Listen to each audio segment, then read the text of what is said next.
สบายดีสบายดี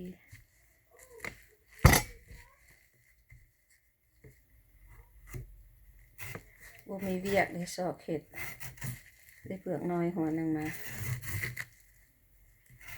สิมาหนึ่งสละได้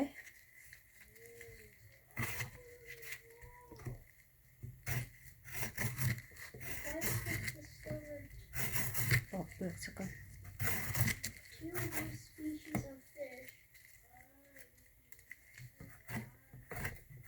สะอ่อนเปลือกบานกระเจ้าพี่หัวหนึ่งหัวเปลือกมีแป้วมีแมงใส่เลยสะอ่อน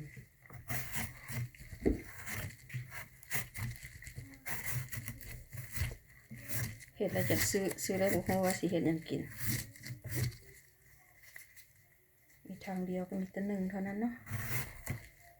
เห็ดหวานก็บ่จะกินหวานปานใด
ถือว่าเลือกได้ดี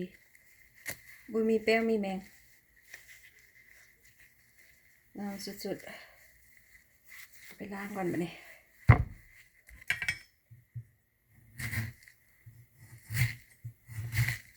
เด้องามแท้ๆ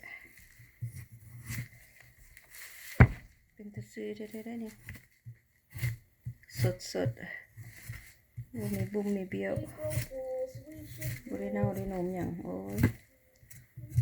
บางบ่อนี่โอ้ยไปครึ่งนึงแล้ว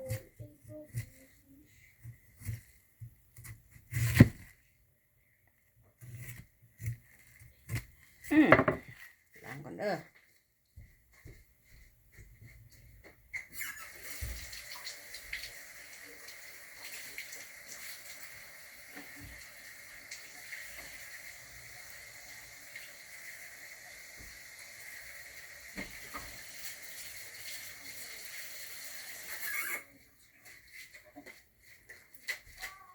พอล้างแล้วก็แล้วก็บ่อยาก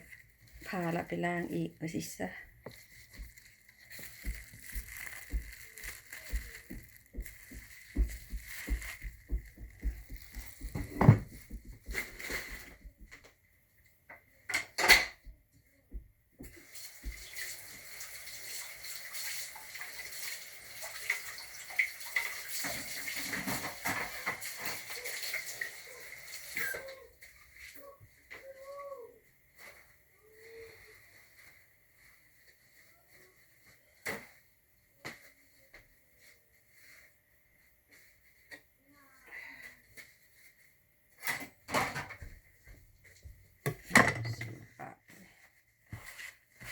ปาดไปนึ่ง